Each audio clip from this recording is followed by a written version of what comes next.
Boa noite para todos. Bem-vindos a mais uma aula do nosso curso de Teologia Sistemática. Hoje eu estava ali pensando, né? A gente já vai para a quinta aula.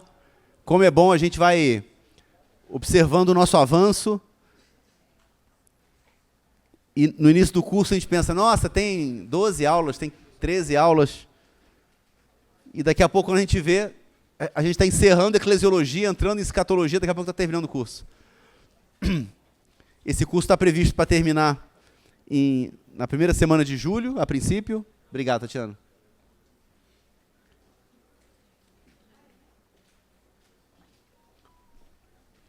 E no segundo semestre a gente está programando o curso de Panorama do Antigo Testamento. Então que vai ser muito bom também. Então, espero que vocês venham e convidem, né, outras pessoas que, porventura, não podem estar aqui nesse período. Pessoal, antes de começar, lembrar vocês que nesse sábado nós temos um encontro de casais aqui na igreja. Então a gente convida sempre os nossos encontros de casais, a gente convida namorados e noivos também. Estejam com a gente nesse momento e a gente vai lançar o nosso jantar de casais também. Tá? Então a gente vai dar informações, então não percam. E na segunda-feira, encontro de homens, com a nossa noite de pizzas, né, Rafa?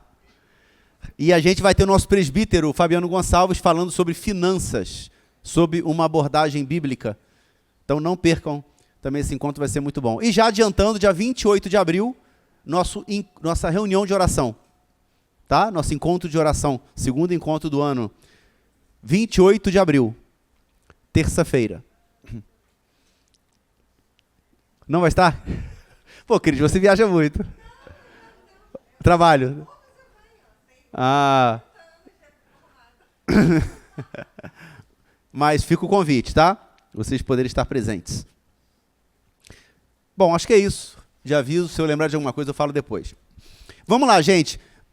A gente vai tratar de alguns assuntos referentes à eclesiologia, mas principalmente a questão das marcas da verdadeira igreja e excomunhão. O que a gente vai falar aqui? O que são as marcas da verdadeira igreja? A pergunta que fica é, como que eu sei que uma igreja ela é cristã?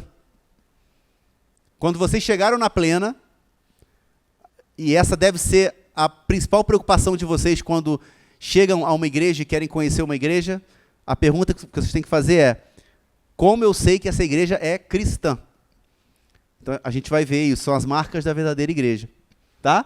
E outros aspectos também da eclesiologia. E a gente vai falar também de excomunhão, que é um assunto também é um assunto muito mais polêmico, mas tão importante quanto. A gente vai conversar também hoje sobre isso. Tá? Então vamos lá. Perdão.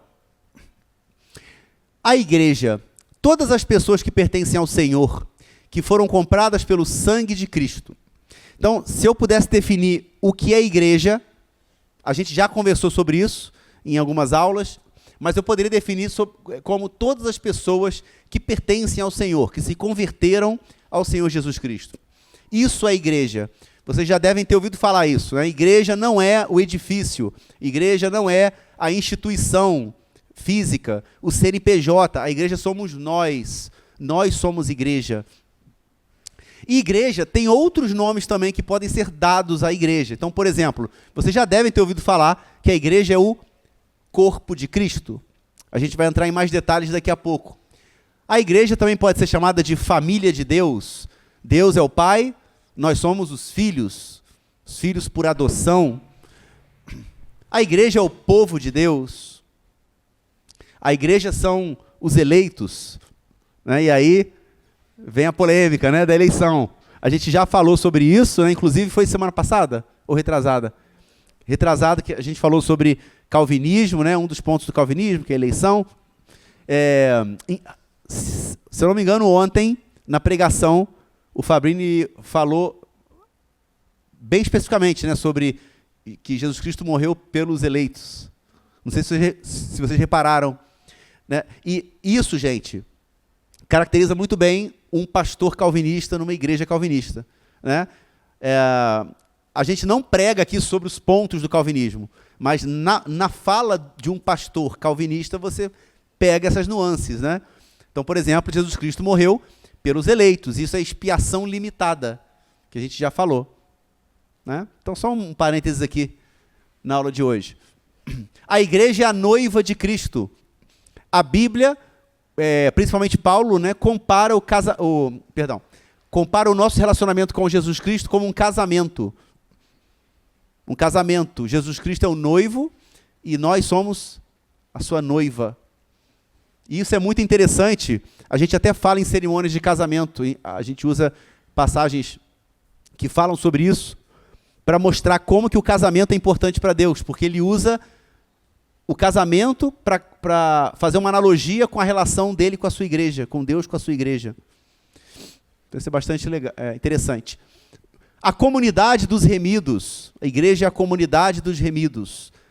Né? Todos nós fomos remidos dos nossos pecados. Nós não estamos mais presos aos nossos pecados, fomos salvos. Remissão dos pecados. A igreja é a comunhão dos santos. Gente, de vez em quando, se eu tossir, porque eu saí de uma gripe semana passada, então ainda estou com resquícios. Já falamos isso aqui também. Nós somos santos no sentido de separados.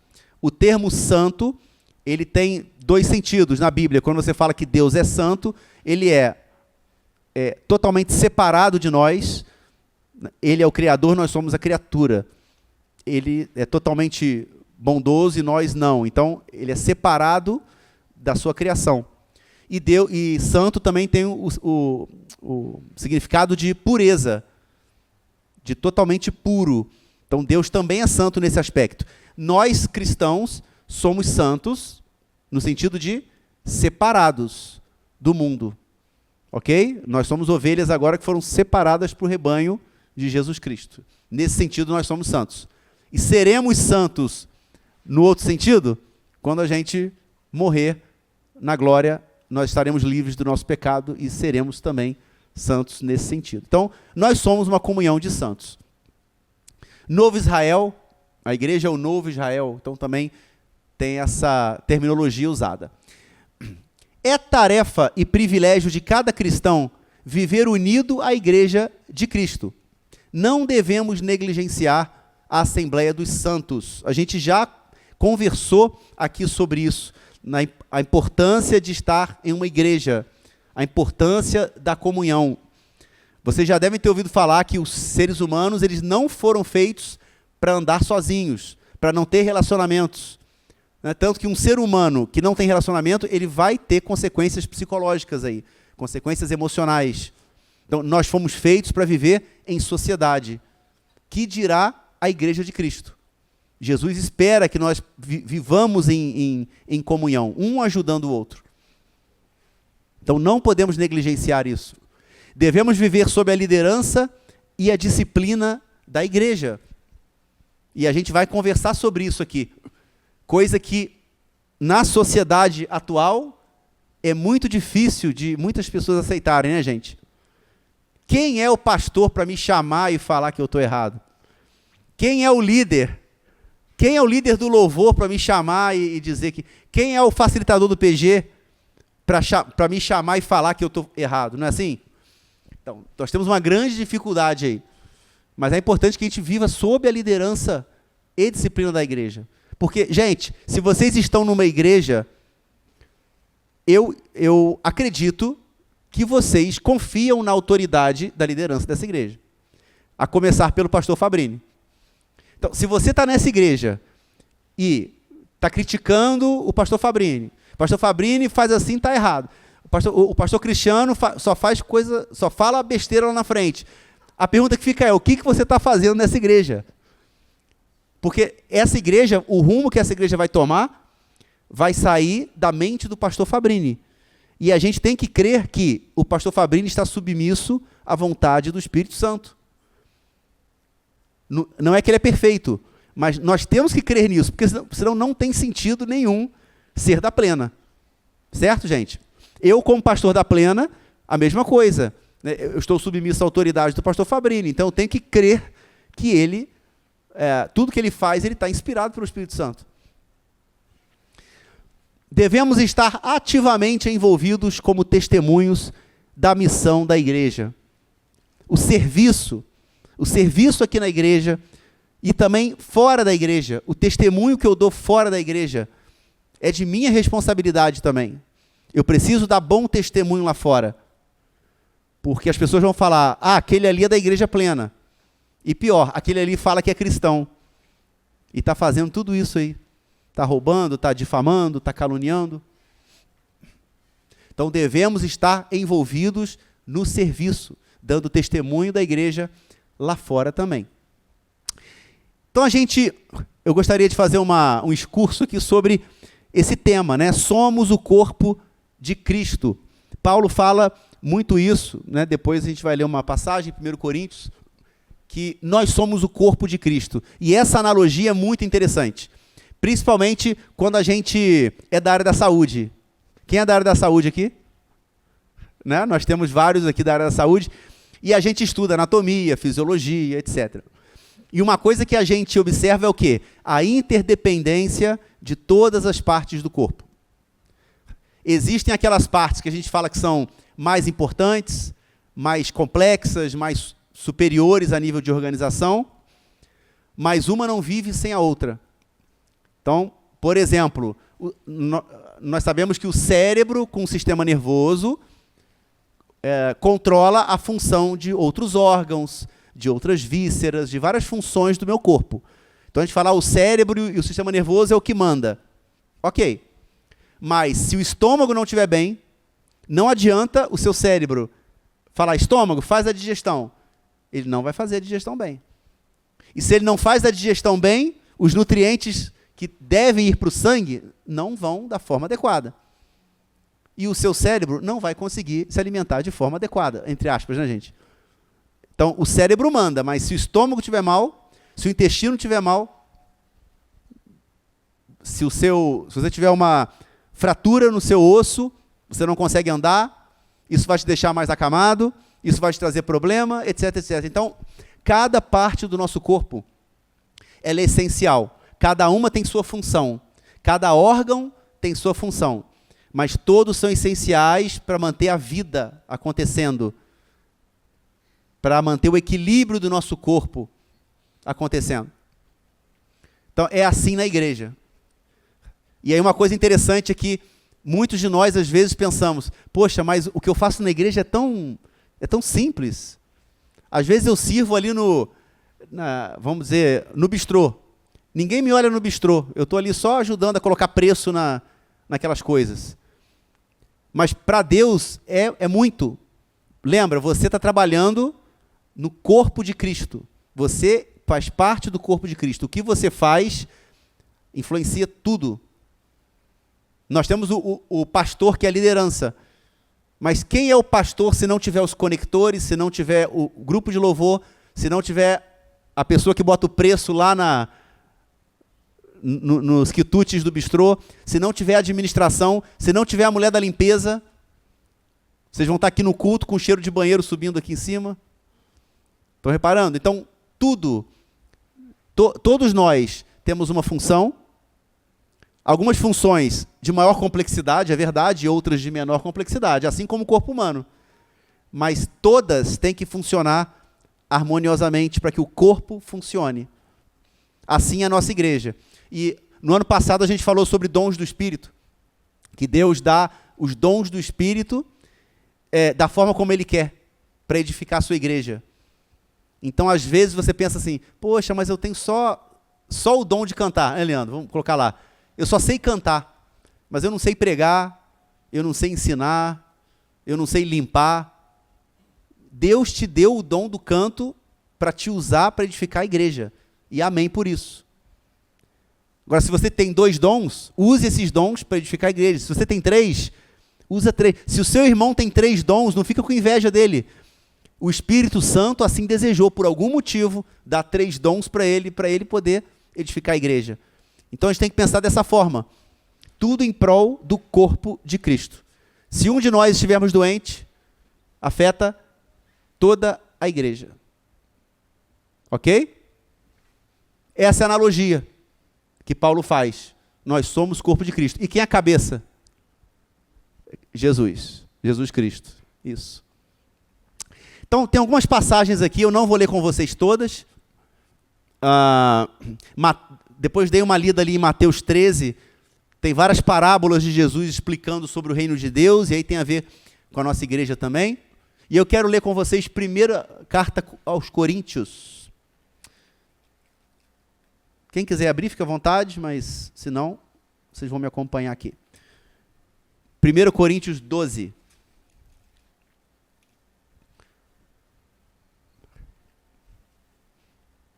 De 12 a 14, Paulo fala assim: ora, assim como o corpo é uma unidade, isso é exatamente o que a gente conversou aqui. Assim como o corpo é uma unidade, embora tenha muitos membros, aí entendam membros como órgãos também, tá? Mesmo sendo muitos, formam um só corpo, assim também com respeito a Cristo. Pois em um só corpo todos nós fomos batizados em um único Espírito, quer judeus, quer gregos, quer escravos, quer livres, e a todos nós foi dado beber de um único Espírito. Eu vou continuar aqui no 14. O corpo não é feito de um só membro, mas de muitos. Se o pé disser, por que não sou mão, não pertenço ao corpo, nem por isso deixa de fazer parte do corpo. E se o ouvido disser, por que não sou olho, não pertenço ao corpo, nem por isso deixa de fazer parte do corpo. Então, se eu falo assim, poxa, eu não sei cantar. Tá, não interessa, você não sabe cantar, mas você sabe servir muito bem. Você faz parte do corpo de Cristo. É isso que Paulo está querendo dizer aqui. Se todo o corpo fosse olho, onde estaria a audição? Isso é muito bom, né? Se todos nós soubéssemos cantar muito bem, mas não tivesse um guitarrista, não tivesse um baterista, todo mundo sabe cantar muito bem. Como é que seria o louvor? Não seria tão bonito quanto a nossa... Seria... Perfeito, João. A capela, a conclusão do curso. Se todo mundo pregasse muito bem, mas onde estaria, por exemplo, o acolhimento? Onde estaria o aconselhamento? Onde estaria o ensino? Onde estaria a recepção aqui no culto? É isso que ele está falando. Se todos, versículo 19, se todos fossem um só membro, onde estaria o corpo? Assim, há muitos membros, mas um só corpo. E ele continua dizendo, no 21, o olho não pode dizer à mão, não preciso de você. Nem a cabeça pode dizer aos pés, não preciso de vocês. Ao contrário, os membros do corpo que parecem mais fracos são indispensáveis. Olha o que o Paulo está falando. Os membros do corpo que parecem mais fracos são indispensáveis. E os membros que pensamos serem menos honrosos, tratamos com especial honra. E os membros que em nós são indecorosos, são tratados com decoro especial. Enfim, aí ele sai falando, no versículo 27, ora, vocês são o corpo de Cristo, e cada um de vocês individualmente é membro desse corpo. Ok, gente? Acho que ficou claro nessa analogia muito boa, e a gente tem que pensar sempre nisso. Nós somos membros do corpo de Cristo, cada um com o seu ponto forte, e nos pontos fracos a gente se ajudando, né? Mas nunca eu vou dizer, por que eu não sei cantar? Poxa, por que eu não sei pregar? Mas você sabe fazer outras coisas. Poxa, Cristiano, eu não sirvo porque eu acho que eu não sei fazer nada. Engano seu. Conversa com a gente, conversa com a liderança, você vai encontrar alguma coisa para ajudar aqui na igreja. Sempre tem algo para ajudar. Depois vocês podem ler Efésios também, Colossenses 1,18, onde Paulo fala que Jesus é o cabeça da igreja. E eu vou ler Apocalipse 7 com vocês, versículo 9.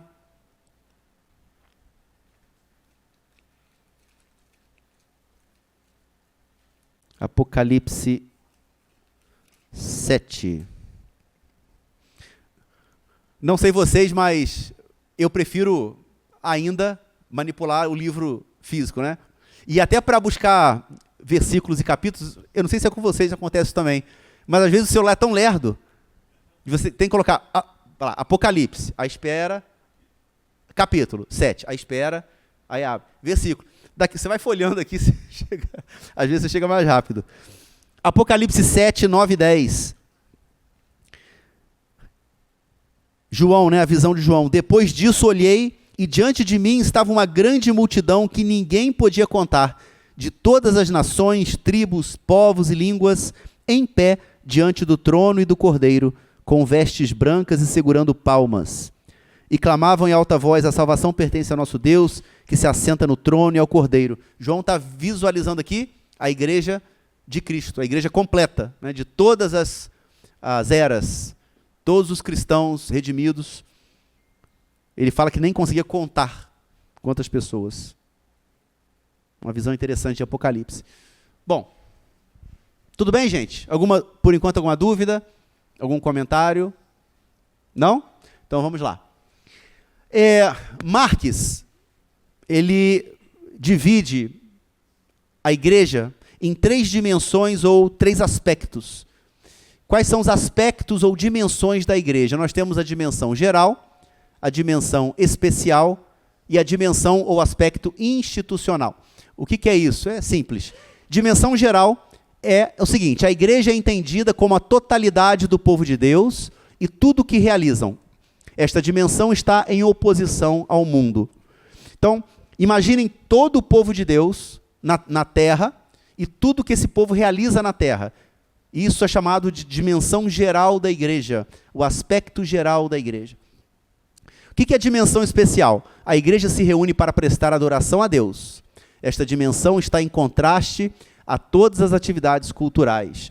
Então, o que caracteriza bem a igreja? Nós nos reunimos na igreja, geralmente, ou pode ser em outro local, mas nós nos reunimos para quê? Para adorar a Deus. É uma característica muito especial nossa. Daí ele chama de dimensão especial da igreja. E a dimensão institucional? A igreja, ela é uma instituição. Não deixa de ser uma instituição, que tem governo, tem regras definidas para a sua subsistência. Concordam comigo que se a igreja não tivesse regra, se a igreja não tivesse governo, seria um fracasso. Tá? Nós sabemos que existem vários tipos de governo de igrejas. Existem igrejas de um líder, como é a nossa. Nós temos um líder e ministérios. Nós temos igrejas de presbíteros. Nós temos igrejas que são assembleias. Várias igrejas têm vários tipos de governos. Mas é essencial que tenha um governo. Então, a igreja, ela é uma instituição que tem um governo. Esse é o chamado aspecto institucional da igreja. Ok? A igreja tem oficiais. O que são os oficiais da igreja? São aqueles que trabalham na igreja, que têm uma função na igreja. A teologia sistemática, ela divide os oficiais da igreja em oficiais extraordinários e ordinários. O que são os oficiais extraordinários? Foram designados por Cristo e que cessaram. O que eu quero dizer com isso? Esses tipos de oficiais aqui, eles aconteceram, lá estão descritos no Novo Testamento, mas não existem mais, biblicamente. Então, por exemplo, os apóstolos. Os apóstolos foram 12 apóstolos que Jesus chamou, né, e mandou eles pregar a palavra de Deus, o evangelho. Eles tinham uma missão específica naquele primeiro século ali. Então, apóstolos são oficiais extraordinários da igreja. Outros que têm com certeza críticas quanto a isso, mas na teologia reformada nós dizemos que os profetas não existem mais. Profeta em que sentido? Dom de falar para a edificação da igreja e falar sob inspiração especial. Os profetas que nós dizemos que não existem são aqueles que trazem uma palavra de revelação de Deus. Nós cremos, na teologia reformada, que toda a revelação de Deus está finalizada nesses livros aqui, que compõem a Bíblia. Deus se revelou completamente aqui, culminando com Jesus Cristo. Jesus Cristo foi a revelação top, extrema de Deus. E Deus não tem mais nada novo para nos contar. Nesse sentido, não existe mais profeta aquele que é a voz de Deus para o seu povo para trazer uma revelação. Ok? Atualmente, e eu digo atualmente, mas mais alguns séculos atrás também, surge a figura do profeta como aquele, né, que traz alguma revelação para a igreja, que traz alguma informação, alguma mensagem de edificação para a igreja, e aí algumas igrejas chamam isso de profetas. Então, eu vou profetizar aqui, né? Nós respeitamos essa posição das outras igrejas, mas nós somos uma igreja reformada, calvinista, e nós cremos que profetas acabaram. Não existe mais profeta nesse sentido. Não existe mais revelação nova para a igreja.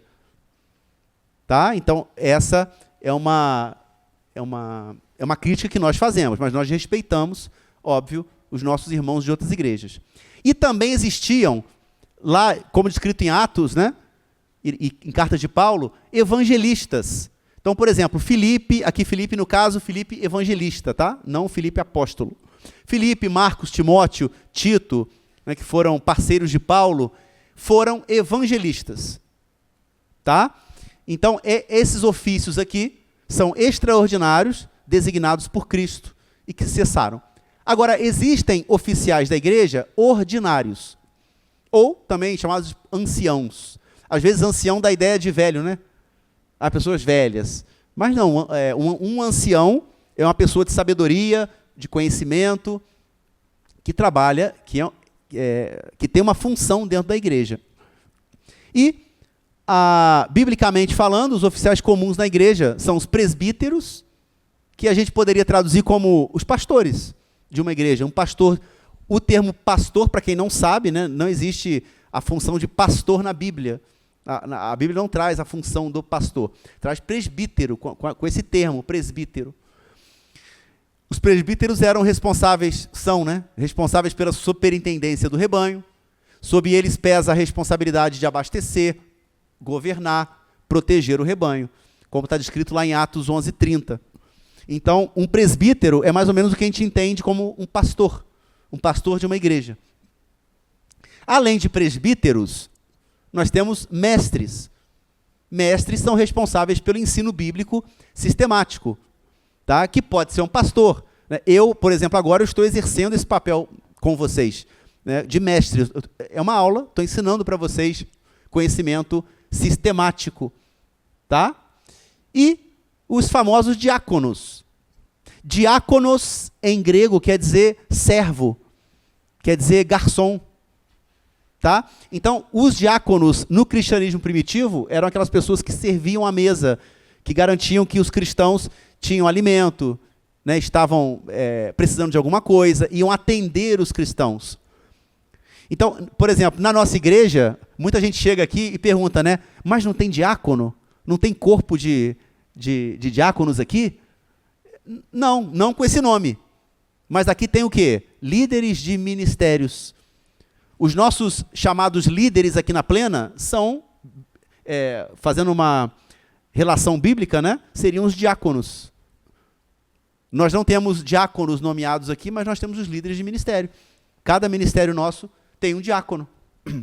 Então, os diáconos possuem, sob sua responsabilidade, a tarefa do serviço na igreja. São designados para servirem as mesas, né? Então, o que a gente espera de um líder é serviço. Um líder está aqui servindo a igreja. Tá? Gente, até aqui tudo bem? Então vamos agora falar sobre as marcas da igreja. Quais são as verdadeiras marcas de uma igreja cristã? Ou seja, eu estou entrando numa igreja, hoje é meu primeiro dia na igreja, o que eu tenho que prestar atenção para saber se essa igreja é uma igreja cristã? Nós temos a teologia sistemática, ela dá para a gente 3 marcas de uma igreja verdadeira. Quais são essas marcas? Primeira, a pregação da palavra de Deus. A verdadeira igreja afirma tudo aquilo que é essencial à fé cristã. Divindade de Cristo, trindade, justificação pela fé, expiação e outras doutrinas essenciais. Então, a primeira marca de uma verdadeira igreja é que ela prega as Escrituras. E isso eu não tenho dúvida que vocês confiam na Plena nesse aspecto. né? Vocês sabem que quando a gente vem aqui para frente, principalmente o pastor Fabrini, em suas pregações, a preocupação principal é pregar a palavra de Deus. Deixa eu beber uma aguinha aqui. Por mais que... Perdão. Use o microfone. Por mais que às vezes o pastor Fabrini traga referências que não são bíblicas, mas essas referências estão sob a autoridade bíblica. Não há nada ali, não há nada que o pastor Fabrini fale de outra referência que esteja indo contrário à Bíblia, senão ele vai falar. Tá? Então, a autoridade máxima são as Escrituras. Então, a igreja que preza pela pregação da palavra de Deus, e isso é uma marca de uma igreja verdadeira. Tá? E aqui, ó, uma coisa interessante, que a gente já conversou sobre isso. Divindade de Cristo, trindade, justificação, expiação, ressurreição de Cristo, a união hipostática, que é Jesus Cristo 100% homem e foi 100% Deus. Isso são doutrinas essenciais. Então, uma igreja cristã verdadeira vai pregar isso. Ok? Mas, Cristiano, eu fui numa igreja que falou que não existe eleição, não existe predestinação. É uma igreja cristã. Por quê? Lembra que a gente falou? São doutrinas secundárias. Você pode estar aqui conosco e não acreditar em eleição, não tem problema nenhum. Agora, se vocês estiverem aqui e não acreditarem que o nosso Deus é triuno, temos um problema. A gente tem que conversar. Tá? Então, a igreja, verdadeira igreja, ela vai pregar as doutrinas principais da nossa fé. Seguindo, toda verdadeira igreja administra os sacramentos. Quais são os nossos sacramentos? Batismo e Santa Ceia. A gente vai ter, se não me engano, a próxima aula é sobre batismo, depois a gente vai ter uma aula sobre a ceia do Senhor. Então, toda igreja cristã verdadeira celebra os dois sacramentos. Negar ou difamar os sacramentos instituídos por Cristo é falsificar a igreja. Então, se você chegou em alguma igreja e essa igreja, por algum motivo, não tem ceia, não tem batismo, tem um grande problema nessa igreja. Tá? Então, a pregação da palavra, a administração dos sacramentos, e qual é a terceira marca de uma verdadeira igreja? Uma coisa que as pessoas não gostam, disciplina eclesiástica. A disciplina eclesiástica. A verdadeira igreja disciplina pecados grosseiros e hediondos. Isso é um desafio para os líderes, que a gente vai conversar sobre isso hoje. Como equilibrar para não ser complacente nem severo demais.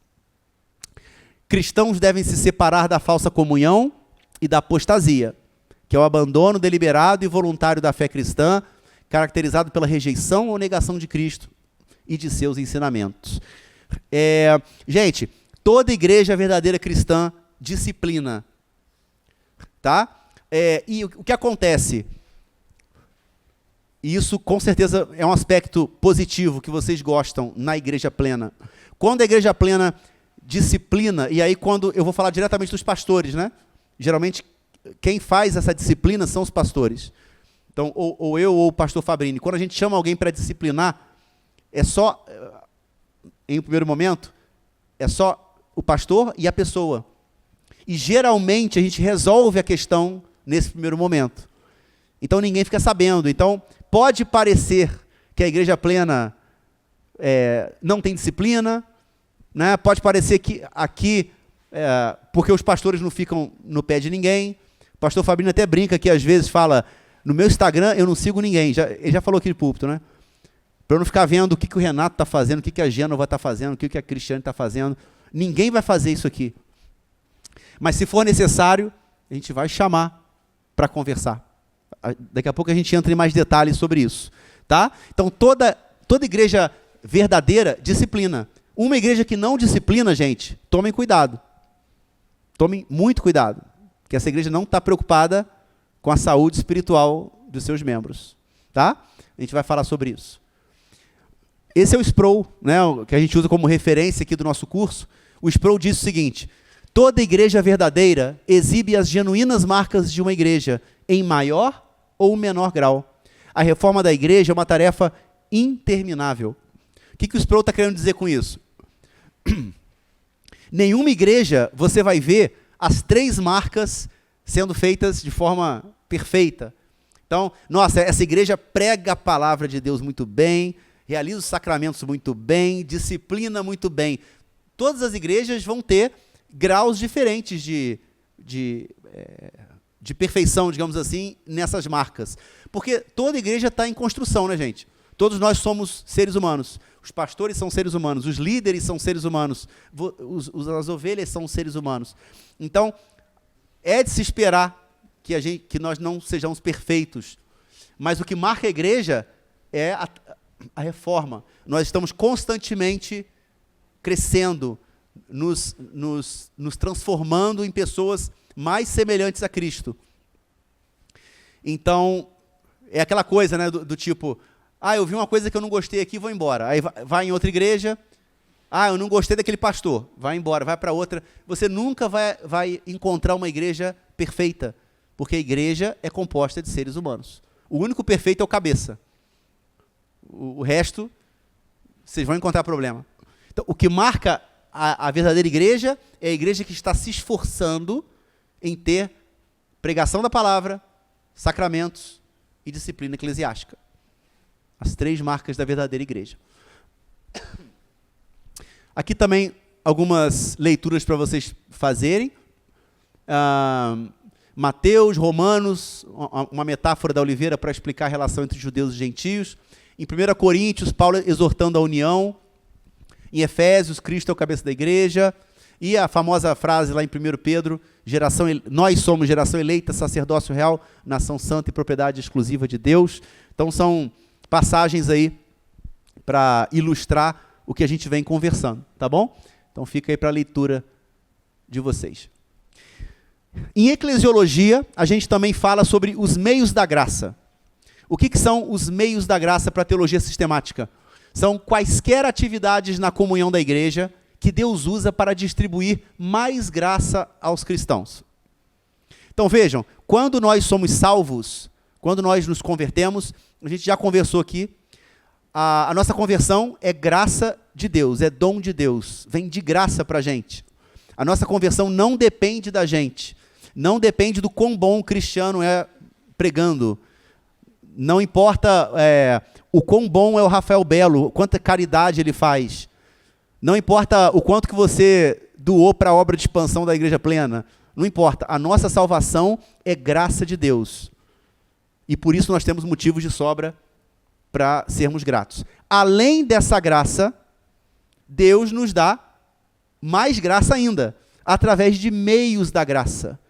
Ficou confuso ou não? Deus usa meios de graça para nos dar mais graça ainda, além da nossa salvação.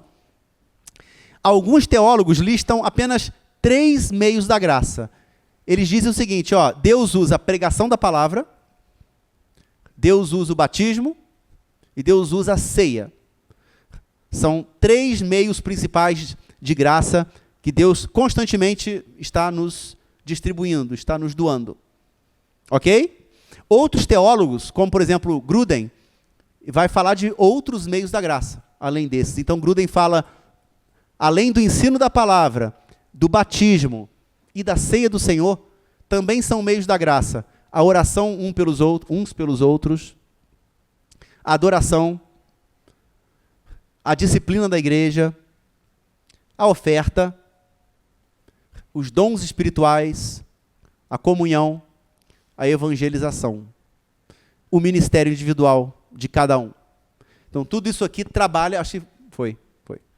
Tudo isso aqui trabalha como meios extras de graça para que Deus esteja constantemente dando coisas, nos abençoando o tempo todo. Abençoando a igreja o tempo todo. Tá? Ficou claro, né, gente? Então, nós somos abençoados pela adoração, nós somos abençoados pela disciplina, a gente vai conversar sobre isso agora. Quando ofertamos, nós somos abençoados também, porque isso volta para a gente, né? Não que a gente dê para que volte, mas a gente oferta, a gente dizima, a gente tem uma igreja mais forte, uma igreja mais confortável, uma igreja maior. Então, isso é uma bênção para a gente também. Bom, Até aqui alguma pergunta, gente? Não, né? Oi. Bruna. É a Bruna ou é a Bruna que quer perguntar? Sim, então vai lá, Bruna. sou eu mesmo.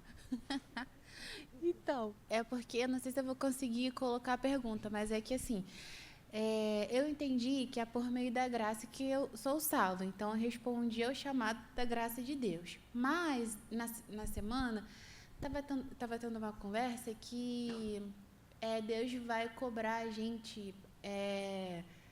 Deus vai cobrar...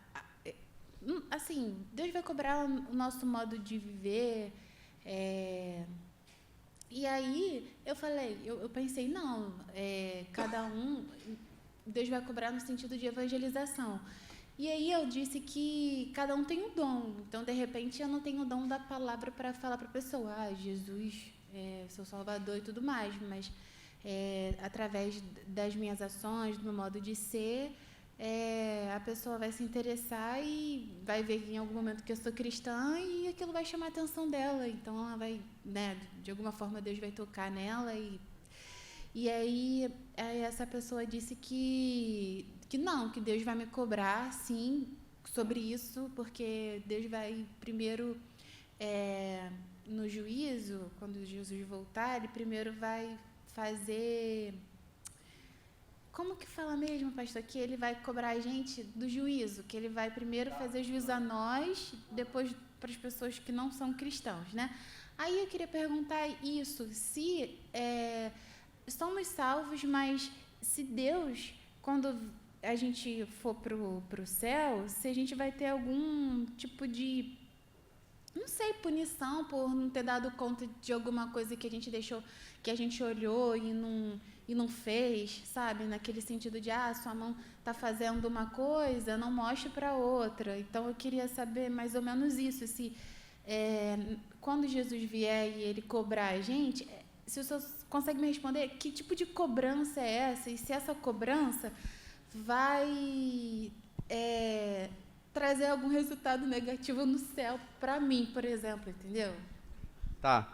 Bruno, sua pergunta é boa, tá? É interessante. Olha só, o que nós sabemos, né, através da Bíblia, até a gente chegou a ter, não sei se foi esse ano ou foi ano passado, o que acontece? A salvação, ela vem pela fé e unicamente pela fé. Tá? E isso é dom de Deus. Então, Deus vem a nós, o Espírito Santo abre os nossos olhos, nós enxergamos Deus, nós nos arrependemos, confessamos Jesus Cristo como nosso Senhor e Salvador e nascemos de novo. Somos regenerados e somos justificados pela fé. Isso é salvação. Tá? Uma pessoa que é... Alô? Vocês estão ouvindo, né? Uma pessoa que é salva realmente, ela não perderá a sua salvação. Então, ela vai morrer e terá a vida eterna com Deus. Agora, ao mesmo tempo, a Bíblia também ensina sobre... Deus realmente vai avaliar as nossas ações no sentido de...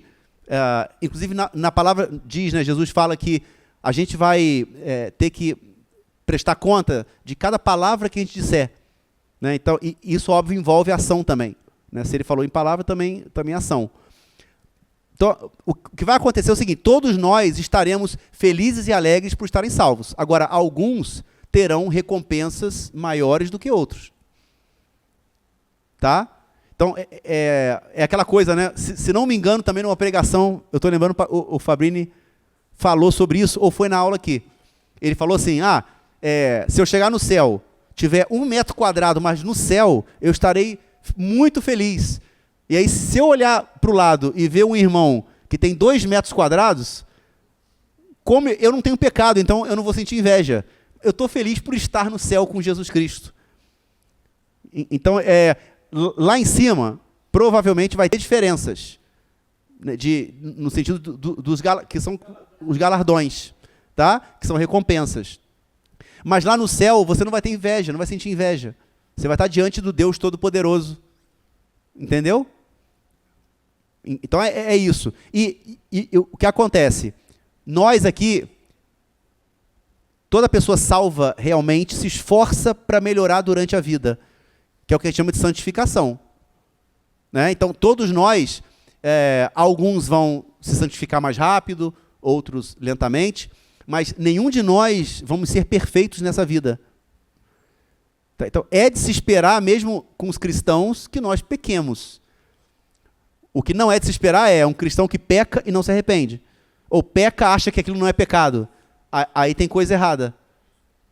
Mas a gente cai de vez em quando. A gente cai, pede ajuda a Deus, Deus nos levanta, a gente se arrepende e segue.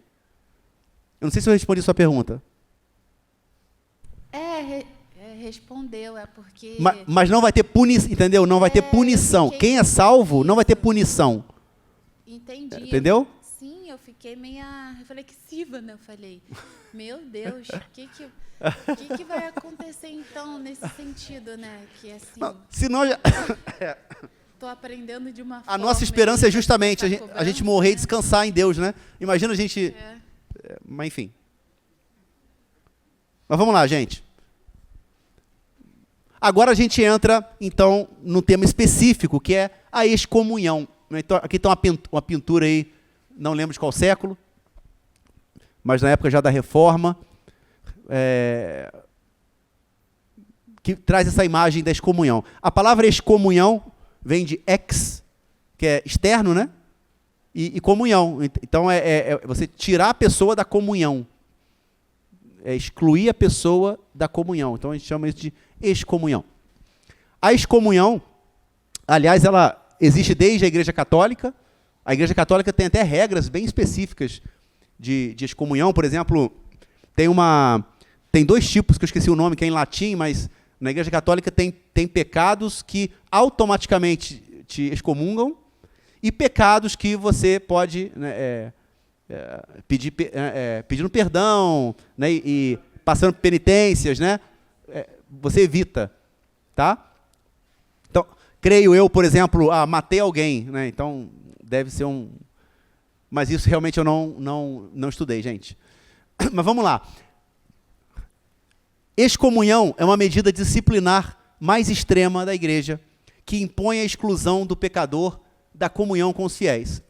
Sabemos que a excomunhão é um fato lamentável, mas só existe um pecado que autoriza, a impenitência. Então, aqui é uma coisa interessante. Aqui é uma coisa muito importante.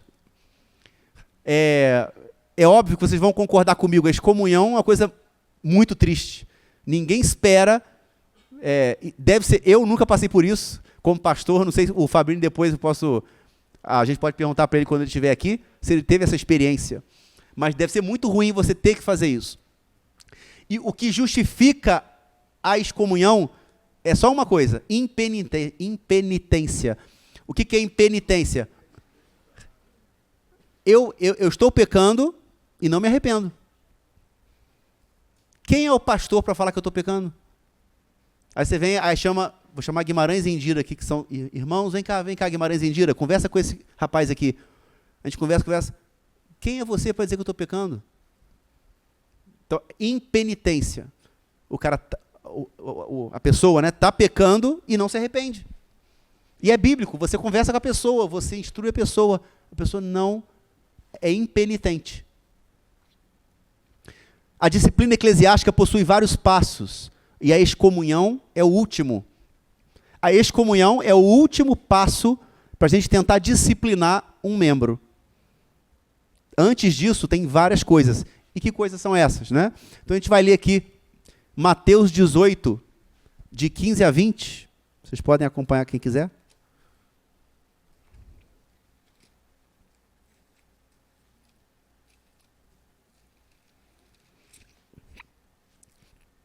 Mateus 18, 15 a 20. Jesus diz: se o seu irmão pecar contra você, vá e a sós com ele, mostre-lhe o erro. Se ele ouvir, você ganhou o seu irmão. Mas se ele não ouvir, leve consigo mais um ou dois outros, de modo que qualquer acusação seja confirmada pelo depoimento de 2 ou 3 testemunhas. Se ele se recusar a ouvi-los, conte à igreja. E se ele se recusar a ouvir também a igreja, trate-o como pagão ou publicano. Digo-lhes a verdade, tudo que vocês ligarem na terra terá sido ligado no céu, e tudo que vocês desligarem na terra terá sido desligado no céu. Também lhes digo que se 2 de vocês concordarem na terra em qualquer assunto sobre o qual pedirem, isso lhes será feito por meu Pai que está nos céus, pois onde se reunirem 2 ou 3 em meu nome, ali eu estou no meio deles. Jesus está falando para os apóstolos, né? E, inclusive, a Igreja Católica usa esse termo para embasar a questão dos padres poderem perdoar os pecados, né? Então, na confissão dos pecados, né, os membros da Igreja Católica confessam para os padres, e os padres têm esse poder de representar Cristo no perdão dos pecados. Aí eles usam essa passagem aqui. Mas, enfim, o que está mostrando aqui, depois de João 20 e 23, só para a gente concluir aqui. João 20 e 23. Se perdoarem os pecados de alguém, estarão perdoados. Se não os perdoarem, não estarão perdoados. Então a Igreja Católica também pega essa passagem, no caso dos padres, mas a gente crê aqui que as pessoas ordenadas, elas estão representando Jesus Cristo ali, realmente, né? Então, na verdade, quando um pastor fala, né, você está perdoado, é óbvio que não é o pastor que está perdoando. Como a pessoa se arrependeu, você está falando, olha, você está perdoado por Cristo. Então, segue em frente. Né? Se arrependa e siga em frente. Mas a gente usa essa passagem para embasar os 3 passos antes da excomunhão. Né? Então, a primeira coisa que a gente faz o pecador deve ser corrigido em particular. E isso eu já fiz várias vezes, e com certeza o Fabrini, milhares de vezes nesses anos, né, de ministério dele. Então, sempre que a gente sabe de algum irmão que está pecando, e aí eu não vou graduar o pecado, tá, gente? Qualquer nível, então, desde o adultério, homicídio, sei lá, até mentira, calúnia, tá? O que a gente faz? Chama no particular a pessoa e conversa com a pessoa. Geralmente, isso dá resultado. E não segue. Tá? Geralmente. Em alguns casos, a pessoa continua impenitente. Aí o que você faz? Presença de testemunhas. Então você chama 2, lembra da palavra? Chama 2 ou 3 e conversa com a pessoa. Quem são esses 2 ou 3? Pode ser, por exemplo, o líder de ministério, mais um irmão que é amigo da pessoa. Tá? Então, o João cometeu um pecado. Conversei com o João. João, não é você não, tá? Vamos colocar Cristiano. O Cristiano pecou. Então, chamou o Cristiano, conversou com ele. Ele não se arrependeu do que ele fez. Então, agora eu vou chamar o Rafael Belo, o Leandro e o Renato, que são amigos, né, são líderes, facilitadores. Vamos conversar. Ele continua sem se arrepender. E aí o que acontece? Segundo a Bíblia, o que você faz agora é levar o pecador diante de toda a comunidade. E aí o que acontece, gente? No contexto bíblico, uma igreja não era 100, na comunidade, né? Não tinha centenas, milhares de pessoas. Era uma assembleia, geralmente pequena. Quando chega nesse ponto aqui, não é que a gente vai trazendo um culto de domingo e falar, gente, Cristiano foi pego em adultério. Chamamos ele no particular, chamamos ele com as testemunhas, agora está aqui diante da comunidade. O senhor vai continuar impenitente? Nossa, com certeza. Mas eu creio muito que aqui a gente vai... Que comunidade é essa? Não sei, pode ser, por exemplo, os irmãos do PG, que estão ali com eles. Todos já estão sabendo do pecado dele. Então, você reúne mais pessoas. Está representando a igreja, um pequeno grupo. O ministério, sei lá, alguém do louvor, chama o ministério do louvor. Ele está pecando, ele continua, ele não se arrependeu. Vamos dar mais uma outra chance. Ok? Leandro, quer um microfone aqui, André? Enquanto o microfone chega no Leandro, só para concluir aqui. Se falhar, a igreja deve interromper a comunhão com o ofensor. Antes de chegar nessa etapa, aliás, gente, né, quando Quando a gente fala em excomunhão, a gente não está falando que a gente vai colocar um conector ali para impedir a entrada da pessoa. Não. A pessoa vai continuar entrando na igreja, sentando.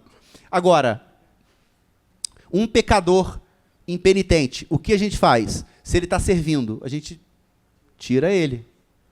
Tira do serviço. Mas não é, a gente vai falar daqui a pouco, não é tirar como uma punição. Excomunhão nunca é punição. E nem pode. Daqui a pouco a gente vai ver isso aqui. A excomunhão é disciplina. Então, eu estou afastando ele para ele ter um momento em que ele está vendo, olha, o seu pecado tem consequências. Eu não posso te manter servindo no ministério da igreja com essa situação que você está vivendo. Então, eu vou te separar, eu vou te tirar daqui, a gente vai seguir junto, quando você estiver melhor, se arrepender dos seus pecados, tá ok? Aí você volta. Então, aí, exatamente, o cuidado é com a pessoa e com a igreja.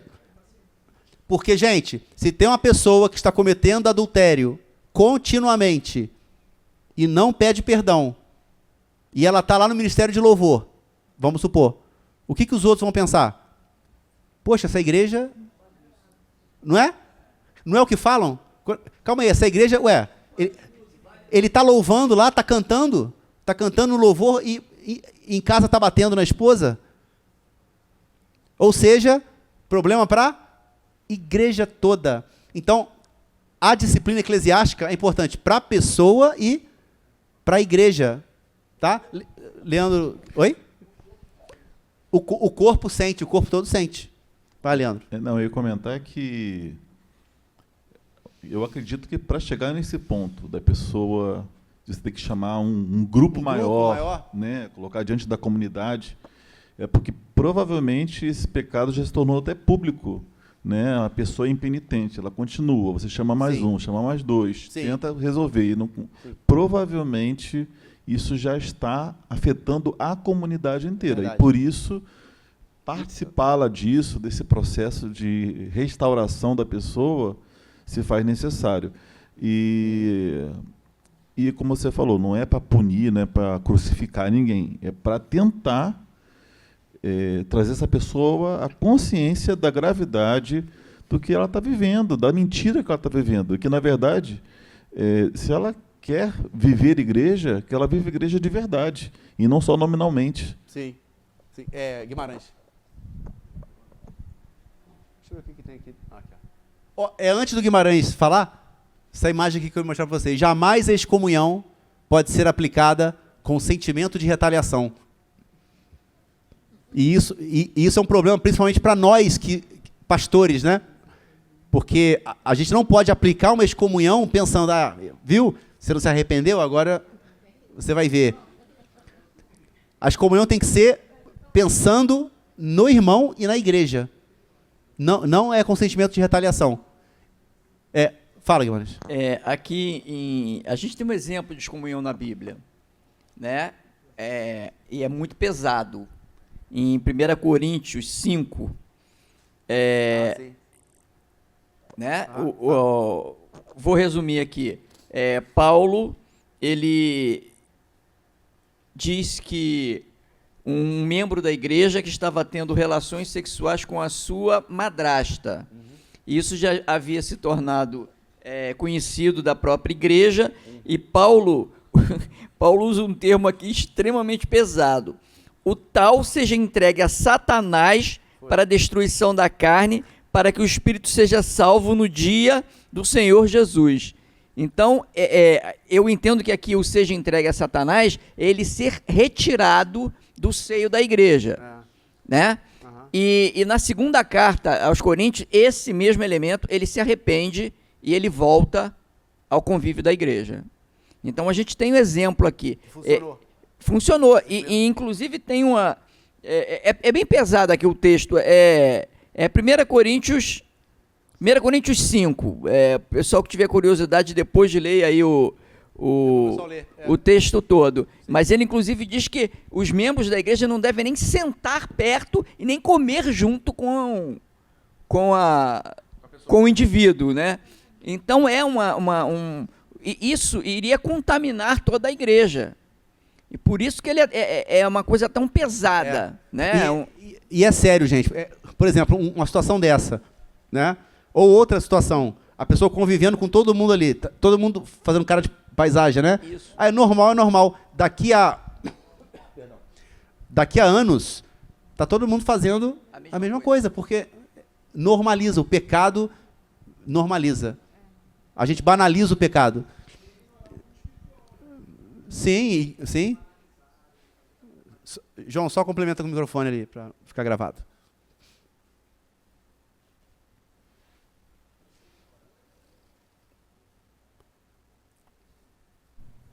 E você ignorar isso, né? Você também banalizar isso, fazer cara de paisagem para tudo isso, é ignorar o mundo espiritual, né? Sim.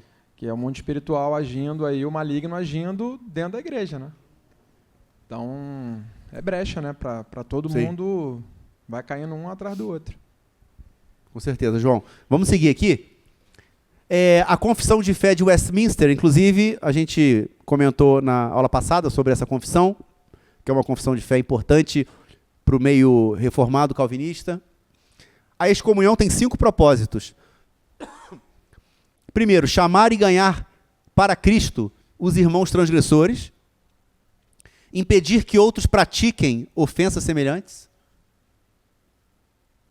lançar fora o velho fermento que poderia corromper a massa inteira. A massa é a igreja. E tem aquela coisa ali que pode acabar com a massa. Vindicar a honra de Cristo e a santa profissão do Evangelho. Honrar Cristo, né? O pastor que chama a pessoa para a disciplina, ele está honrando a Cristo. Tipo assim, ó, isso aqui não é brincadeira. É o que a gente falou aqui. Tem muita gente brincando de igreja, brincando de ser cristão. Então, todo líder tem que honrar o nome de Cristo. E evitar a ira de Deus que poderia cair sobre a igreja. Um pastor, vendo a coisa acontecer e fazendo cara de paisagem, deixando, a ira de Deus pode vir a ser derramada na igreja toda. O pastor é o líder, é o cabeça daquela igreja, claro, depois de Cristo, né? Então, a confissão de fé de Westminster é bem pesada nesse sentido aí. E aí, gente, para nós líderes, principalmente pastores, né? A grande dificuldade é essa aqui. Como equilibrar complacência com severidade. Isso é muito difícil para nós, né? Isso é um grande desafio. Eu não posso ser 100% severo e zero complacente. Primeiro, porque eu sou um pecador, para começar. Né? Segundo, que todo mundo peca. Então, se eu for 100% severo, eu vou botar todo mundo para fora. Inclusive o próprio. Fecha a igreja. Por outro lado, 100% de complacência, aceitar tudo. Então, o que é grave e o que não é? O que merece que eu chame a pessoa para conversar agora ou não? O que merece eu chamar os líderes do PG, os amigos ali do PG, para conversar com ele? Então, isso é um desafio, e só o Espírito Santo mesmo para estar com a gente ali orientando. Simone? Cristiano, e quando a gente vê isso na mídia, coisas assim, quando é o pastor da igreja? Boa pergunta. Então, quando a igreja é de uma liderança só, né, como a nossa, você acaba com a igreja toda. Você tem racha, literalmente, né?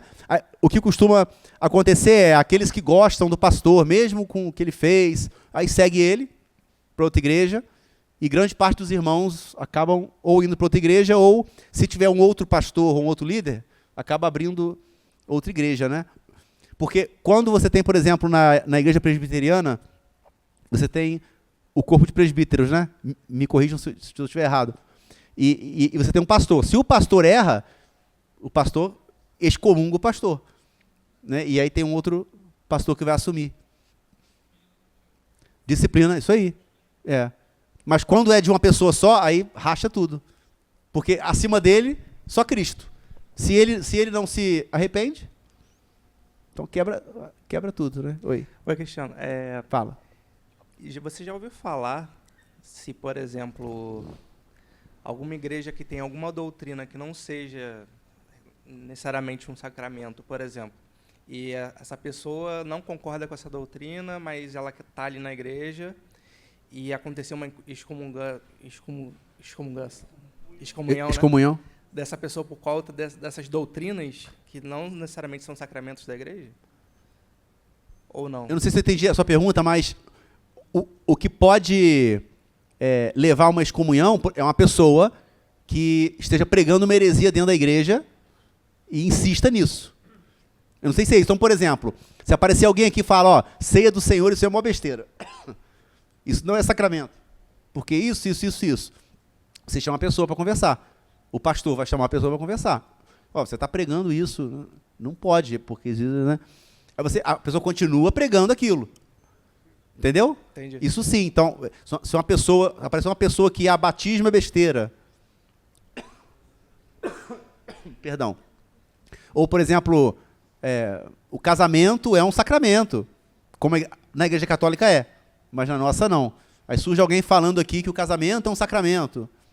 Está errado também. Então, heresias podem levar a uma disciplina eclesiástica. Tá? Vamos lá, gente. Se der tempo, a gente deixa mais para frente. Perguntas. Na disciplina eclesiástica, são duas as preocupações: com a alma do pecador e com a saúde da igreja. A gente já falou sobre isso. Segundo Sproul, a disciplina não deve tratar de assuntos triviais ou sem importância. As trivialidades podem ser uma fonte de ruína no meio do povo de Deus. Isso, gente, é isso. Uma questão polêmica aqui, né? A questão do uso do álcool. Né? Muitas igrejas são abstêmicas. Falam, ó, não pode beber.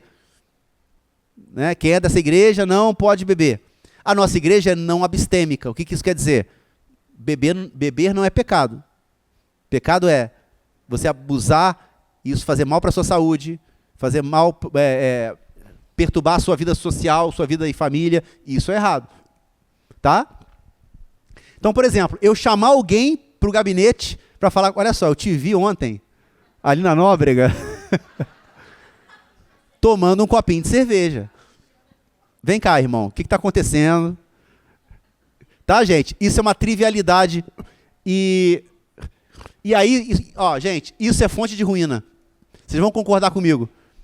Se eu pego um de vocês bebendo uma cerveja ali, eu chamo para conversar, o que vocês vão falar? Pô, esse pastor... João. Porque, pena que a Graciana não está aqui. Porque eu falar, a Graciana gosta que eu fico... Mas João, peguei João tomando uma cerveja lá.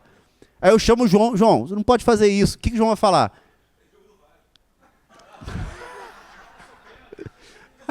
Deixa eu ter uma alegria, João. Deixa eu ter uma alegria, né?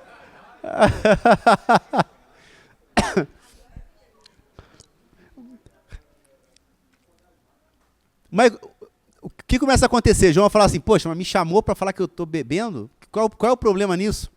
Aí já começa aquela aversão ao pastor. Qualquer picuinha chama para conversar. É o famoso me. Né? E essa igreja, vocês já sabem, não tem mimi.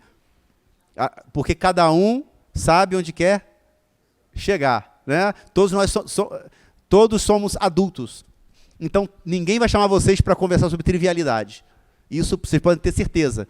Tá? E o pastor que faz isso leva à ruína do povo, leva à ruína da igreja.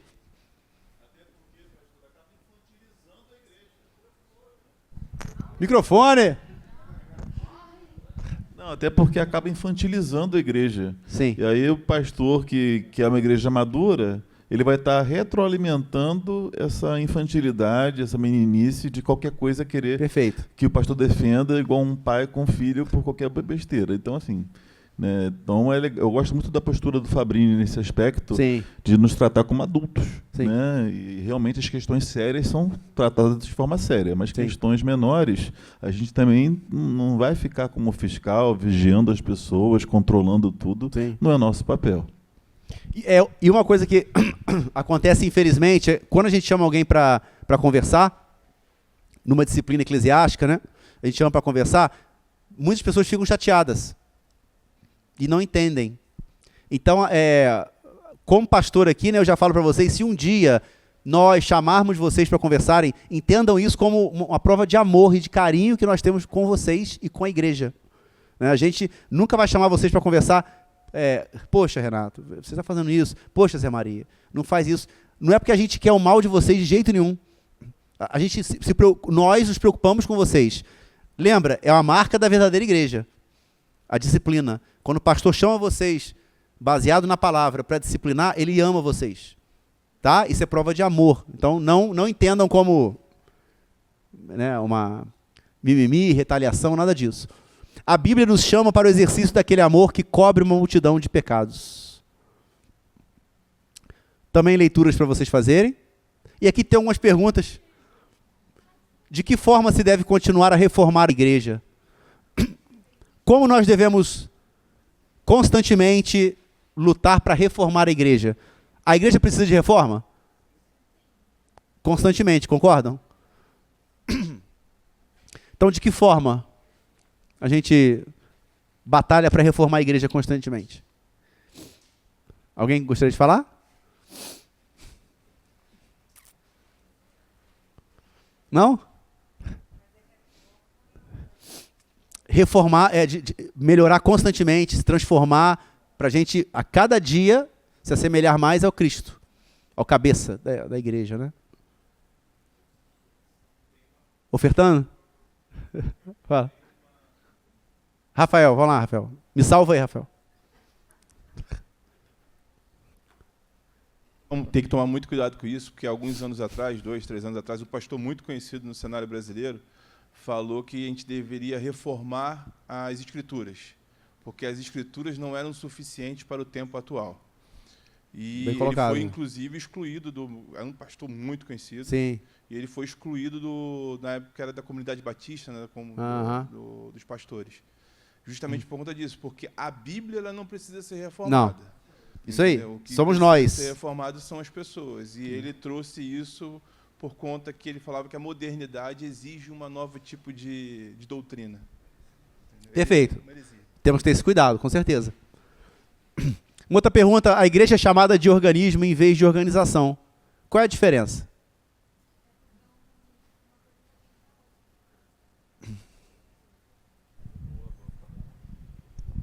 Eu falei que organismo, uma coisa depende da outra. Um exemplo disso é que a gente teve o treinamento dos conectores, o Cláudio falou da questão da gente chegar todo mundo no horário. Porque se alguém atrasar, é uma escadinha. Se eu atrasar, eu vou atrapalhar o processo do outro. E aí, isso é um exemplo disso, né? De organismo, porque cada coisa depende da outra. Sim. Viu, Cláudio? Prestou atenção no seu treinamento, viu? Pois é. Tem que ouvir o meu líder. Existe relação entre a disciplina e o mandamento do amor mútuo?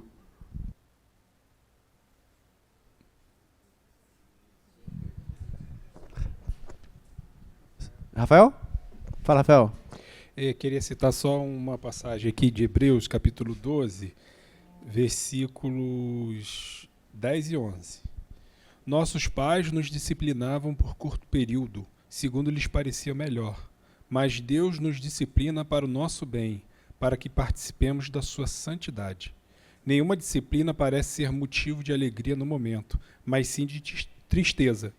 Mais tarde, porém, produz fruto de justiça e paz para aqueles que por ela forem exercitados. Muito bem. Conclui muito bem a nossa aula de hoje. Rafael, para gente terminar? Só para terminar, é que eu passei por um caso numa igreja que eu fui membro durante 10 anos, de excomunhão de pastor. Que o pastor, na época, se apaixonou pela líder de louvor e ele largou tudo para ficar com ela. E houve esse processo exatamente dessa forma. Chamaram no individual, Entendi. chamado em particular. E como era batista, né, aí é o acordo da Assembleia. Né? Aí chama a Assembleia de Membros e eles preferiram manter o relacionamento deles e foram excluídos da igreja. Tanto o pastor quanto a líder de louvor. Sim. Entendeu? Então foi um caso que e dividiu a igreja totalmente. Sim. Muita gente foi embora da igreja, foi para outras igrejas, dispersou muito, justamente por conta desse escândalo. Sim. Geralmente é o que acontece. Gente, então, vamos terminar a aula de hoje. Vamos orar para a gente poder ir embora. Semana que vem a gente está de volta. Senhor meu Deus, eu te agradeço muito, Senhor, por mais uma aula, Senhor, por ter aprendido um pouco mais sobre a Tua palavra, sobre a igreja, Senhor, a igreja de Cristo. É tão bom saber que nós fazemos parte de um corpo, o qual a cabeça é o Senhor Jesus Cristo. E que possamos entender isso, cada um de nós somos importantes, cada um de nós temos uma função nesse corpo, por mais simples que seja, mas é essencial. Sem a nossa presença, o nosso corpo não vai funcionar direito, o corpo de Cristo não vai funcionar direito. Cada um de nós somos muito importantes nesse corpo. E obrigado por ser o nosso cabeça, por dirigir a nossa vida, Senhor. Muito obrigado. E que também, quanto ao ensinamento da disciplina eclesiástica, que sempre possamos entender isso, que a disciplina eclesiástica ela vem para nos ajudar, para ajudar a igreja, e que nós como pastores e líderes aqui da igreja, que possamos exercer a disciplina com amor, com cuidado, com empatia, para que a pessoa que esteja recebendo a disciplina possa entender que nós estamos disciplinando por amor a ela e por amor à igreja, Senhor, principalmente. Muito obrigado, e que cada um aqui possa voltar para as suas casas em segurança, e que domingo possamos estar aqui juntos novamente cultuando o seu nome, Senhor. Muito obrigado, eu oro em nome de Jesus Cristo. Amém.